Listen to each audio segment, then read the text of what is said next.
আসসালামু আলাইকুম। আমি মুক্তা আছি আপনাদের সাথে। যে যেখান থেকে আমার আজকের ভিডিওটি দেখছেন, আশা করছি সকালে আল্লাহর রহমতে সুস্থ এবং ভালো আছেন। আমিও আলহামদুলিল্লাহ ভালো আছি। সিয়ামের বাবা যেদিন বাসায় থাকে না, কবুতর দেখাশোনাটা পুরোটাই সিয়ামের উপর দায়িত্ব পড়ে যায়। তো সকালে ঘুম থেকে উঠে মা ছেলে আগে চলে এসেছি ছাদে। আজকে ছিল ছুটির দিন, শুক্রবারের ব্লগ ভিডিও ছিল এটা। সিয়ামের বাবা বাড়িতে গিয়েছে আর এই কাজগুলো প্রতিদিন সকালে সিয়ামের বাবাই করে থাকে। কবুতরের ট্রেগুলো ডেলি সিয়ামের বাবা পরিষ্কার করে ফেলে, যেহেতু ছাদটা আমাদের একার না, সবাই মিলে আমরা ছাদটা ব্যবহার করি। অনেকের গাছ আছে, তো আমাদের কবুতর আছে। কেউ যেন কোনো কিছু বলতে না পারে, কারোর যেন কোনো কিছু সমস্যা না হয়, যেহেতু কবুতর পালনটা সবাই পছন্দ করে না, একটা বাজে দুর্গন্ধ থাকে। তো সেই গন্ধটা যেন কেউ আবার না পায়। এত সুন্দর পরিষ্কার পরিচ্ছন্ন রাখে, দেখে বুঝতেই পারবে না কেউ এই জায়গায় কবুতর আছে। সিয়াম খাবার দিয়ে দিয়েছে, আমি পানি দিয়ে দিয়েছি। আজকে আর ট্রে পরিষ্কার করা হবে না, যেহেতু সিয়ামের বাবা নেই, আমি আবার ওসব কাজে অভ্যস্ত নই। আজকে এক জায়গায় বেড়াতে যাব, আমার মামা শ্বশুরের বাসায়। মামা শ্বশুরও কিন্তু সিয়ামের বাবার সাথে বাড়িতে গিয়েছে একসাথে। তো মামি শাশুড়ির সাথে কথা হয়েছে ফোনে, তো বলছে যে আমাদের সাথে চলে আসো, দুপুরে আমরা একসাথে খাওয়া দাওয়া করব। এই বলে কিছুক্ষণ পর আবার খবর পেলাম উনি অসুস্থ হয়ে পড়েছেন, অনেক বেশি জ্বর উঠেছে। ওটা শোনার পর আমি আর যেতে চাচ্ছিলাম না, বলছি না আজকে আর যাবো না, থাক, সামনের সপ্তাহে ইনশাল্লাহ যাব। তো কোনো মতে উনি মানতেছিলেন না। পরে আবার বললাম যে না, তাহলে কোনো ঝামেলা করা যাবে না, আমরা এমনি ঘুরতে আসবো, একটু সময় কাটাবো, যা আছে আপনারা যা খাবেন তা দিয়ে আমরা খাবো। তো আজকে সেখানে যাব, বাসায় কোনো তেমন ঝামেলা নেই, রান্নাবান্নাও করব না। সেই সুযোগে কিছু কাজ করে নিয়েছি। ডাইনিং টেবিলটা একটু ক্লিন করে নিব। যেদিন কোনো রান্নাবান্না থাকে না, কাজকর্ম একটু কম থাকে, সেদিন আমার একটু অলসতা কাজ করতে চাই, তবে সেটাকে পাত্তা দেই না। আজকে কিছু আমড়ার আচার তৈরি করে নিব। গতকালকে আমড়াগুলা কেটে রেখে দিয়েছিলাম। সোয়ার বাবা বাড়িতে যাওয়ার আগে 5 কেজি আমড়া এনে দিয়েছিল, ওখান থেকে কিছু খাওয়া হয়েছে। আর 4 কেজি মতো আজকে আচার করে নিব। ওটা করে তারপর আমরা যাব। চেয়ারগুলোও ভালোভাবে ক্লিন করে নিয়েছি, যদিও 1-2 দিন পর পর এভাবে একটু ক্লিন করা হয়, তবে ভালোভাবে আজকে উপরে নিয়ে সব কিছুই একদম ক্লিন করে নিয়েছি। এই কাজটা আমি সপ্তাহে একবার করে থাকি। আর যেহেতু এই চেয়ারটাতে বাবুকে বসে একটু খাবার টাবার দিই, সে একটু ফেলে এদিক সেদিক করে, তো ওই চেয়ারটা একটু ভালোভাবে ক্লিন করে নিয়েছি।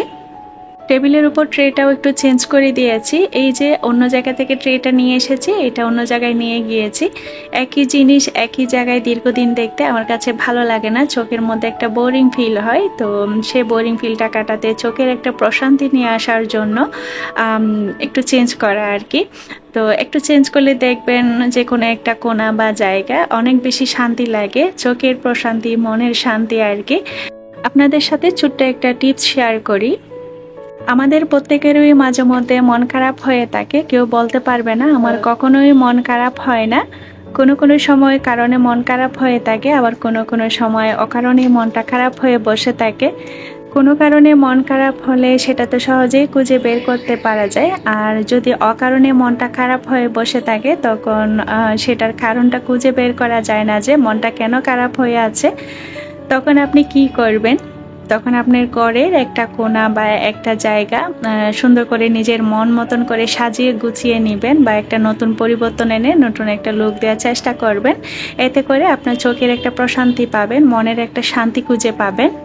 আর তা যদি সম্ভব না হয়, আপনি আপনার পছন্দের একটা ড্রেস পরে মনের মতন করে একটু সাজুগুজু করে নেবেন। আর সেটাও যদি সম্ভব না হয়, তাহলে আপনার বেডরুমে যে চাদরটা বিছানো থাকবে ওটা চেঞ্জ করে নতুন একটা পছন্দের চাদর বিছিয়ে নেবেন। এতে করে দেখবেন ধীরে ধীরে আপনার মন খারাপটা অটোমেটিক দূর হয়ে যাবে, মনে একটা প্রশান্তি চলে আসবে।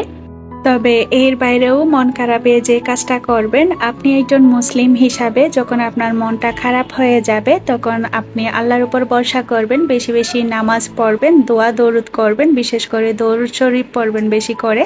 এতে করে দেখবেন আপনার মনে একটা প্রশান্তি চলে আসবে, আর আপনার ঘরের কাজগুলোর মধ্যে আপনার ভালো লাগাটা খুঁজে নেওয়ার চেষ্টা করবেন। আমার আজকের ভিডিওতে দেখানো কোনো কাজ বা কথা আপনার ভালো লেগে যায় তো প্লিজ একটি লাইক দিতে ভুলবেন না। আর আপনি যদি আমার চ্যানেলে আজ নতুন হয়ে থাকেন, আর আপনি যদি এই ধরনের ভিডিওগুলো দেখতে পছন্দ করেন, চাইলে আমার চ্যানেলটি সাবস্ক্রাইব করে পাশে থাকা অল অপশনটি প্রেস করে রাখতে পারেন। কাজগুলো যদি আপনি অলরেডি করে থেকে থাকেন, তো আপনাকে জানাই অসংখ্য ধন্যবাদ।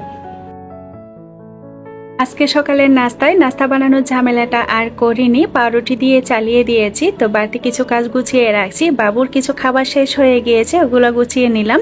কিছু ওটস গুঁড়ো করে নিয়েছি ব্লেন্ডারে, বাবুকে ওটস দিই সকালের নাস্তায়। আর সাথে খেজুর আনিয়েছি, খেজুর শেষ হয়ে গিয়েছিল, ওগুলো গুছিয়ে হাতের কাছে রেখে দিয়েছি। কিছু চাল ডাল মিক্স করে রেখেছি। মোটামুটি ওর খাবারগুলো একটা সাইডে গুছানো থাকলে আমার কাছে একটা শান্তি লাগে। ওর কাজটা কিন্তু এখন বাড়তি অ্যাড হয়েছে। বাবুকে এখন পর্যন্ত বাইরের কোনো প্রসেস করা খাবার বা ফর্মুলা খাবারে অভ্যস্ত করিনি। আমি সবসময় বাসায় তৈরি খাবার তাকে খাইয়ে থাকি। এদিকে আমড়ার আচারের জন্য 4 কাপ সরিষার তেল দিয়ে দিয়েছি, যেহেতু 4 কেজি আমড়া। আর বুটাটা ফেলে দিয়ে আমি কিভাবে কেটে নিয়েছি দেখতে পাচ্ছেন। আমি নর্মালি তেমন একটা আচার খেতে পছন্দ করি না, তবে এই আচারটা আমি অনেক খেয়েছি, এত মজার হয়। যারা আচার খেতে পছন্দ করেন না বা খেতে পারেন না আমার মতন, তারা চাইলে এভাবে আমড়া সিজন থাকতে থাকতে আমড়ার আচারটা করে নিতে পারেন, সবাই অনেক বেশি পছন্দ করবে। তবে তেমন একটা বেশি উপকরণ লাগে না, কম উপকরণ দিয়ে অনেক বেশি মজা করে এই আচারটা বানানো যায়। এখানে বেশি করে রসুন কুচি দিয়েছি দেখতে পেয়েছেন, তবে রসুন বাটা আদা বাটা আর কিচ্ছু দিতে হবে না। আর বেশ কয়েকটা শুকনো মরিচ আর 5 ফোড়ন মশলাটা দিয়ে একটু ভেজে নিয়েছি তেলের মধ্যে। সরিষার তেলগুলো দেখতে পেয়েছেন ফেনা ফেনা হয়ে গিয়েছিল, যেহেতু এগুলো খাঁটি ছিল। সরিষার তেলগুলো সোয়ার বাবা এক জায়গায় গিয়েছিল, ওখান থেকে ঘানি ভাঙা সরিষার তেল দাঁড়িয়ে থেকে ভেঙে তারপর নিয়ে এসেছিল। যখন দেখবেন সরিষার তেল চুলায় দেওয়ার পর ফেনা ফেনা হয়ে গিয়েছে, তখন বুঝবেন তেলগুলো একদমই খাঁটি।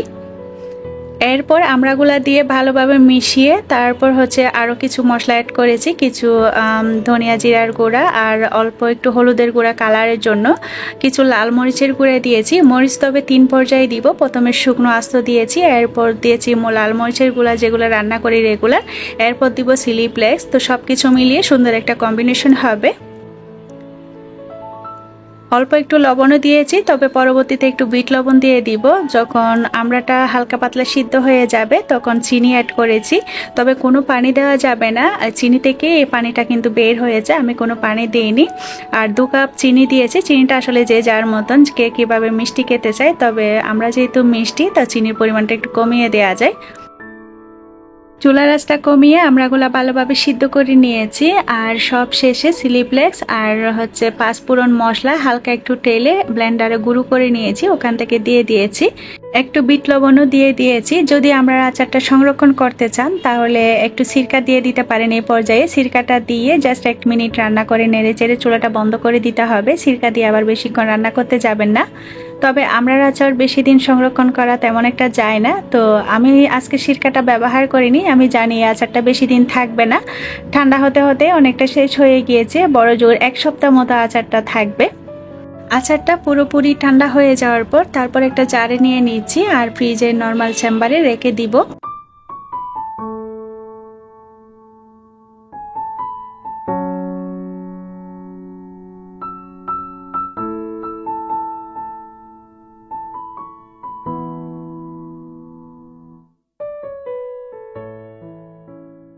সকালবেলা যখন ছাদে গিয়েছিলাম তখন এত বেশি কড়া রোদ উঠেছিল, মনে হয়েছিল যেন আজকের দিনটা অনেক বেশি গরম পড়বে। তবে দুপুর হতে না হতেই দেখলাম ঝুম বৃষ্টি এসে সবকিছু ঠান্ডা হয়ে গিয়েছে। আসলে এই সময়ের ওয়েদারটাই এমন, এই রোদ, এই বৃষ্টি, এই গরম, এই ঠান্ডা, বলা যায় না, কোনো টাইম টেবিল নেই কখন কি হয়। এরই মাঝে আমরা রেডি হয়ে যাচ্ছি মামির বাসায় যাওয়ার জন্য, বাবুকে রেডি করে দিচ্ছি। সোহাসিয়াম ওরা একা একা রেডি হতে পারে, আমিও রেডি হয়ে নিয়েছি। রেডি হয়ে অপেক্ষা করছিলাম একটু বৃষ্টি থামলেই তারপর আমরা রওনা দিব, যেহেতু ছোট বাচ্চা নিয়ে আমি একা যাব, বৃষ্টিতে ভিজে যাব যাওয়ার পথে। তো মনে হচ্ছে না আজকে আর বৃষ্টি থামবে, এরই মাঝে বের হয়ে পড়েছি আর যাওয়ার পথে কিন্তু ভিজেও গিয়েছি বাচ্চাদেরকে নিয়ে।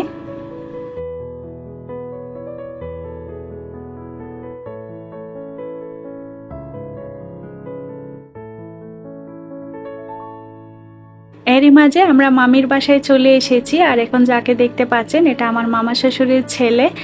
আর এরকম অসংখ্য ছোট দেবর, ছোট ননদ আছে আমার, যেহেতু সোয়ার বাবা এদের ফ্যামিলিতে সবার বড়, সেই সুবাদে আমিও সবার বড়। তো ছোট ছোট ননদ দেবর আসলে ভালোই লাগে এসব কিছু ভাবতে গেলে। আমার বিয়ের বয়স কিন্তু এখন 14 বছর চলে।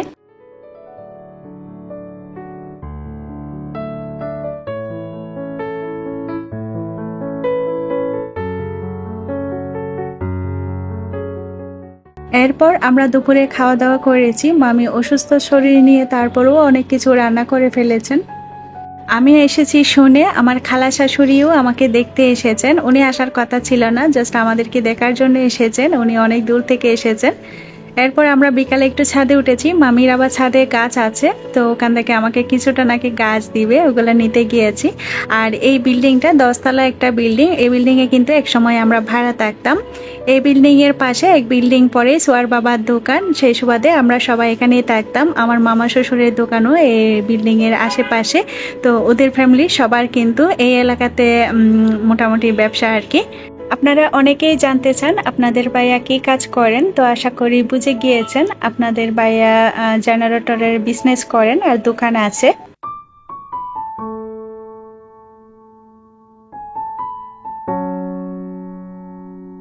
আমার আজকের ভিডিওটা এ পর্যন্তই। আপনাদের সবার সুস্বাস্থ্য ও সুস্থতা কামনা করে আর আমার পরবর্তী ভিডিও দেখার আমন্ত্রণ জানিয়ে আমার আজকের ভিডিওটা এখানেই শেষ করছি। আল্লাহ হাফেজ।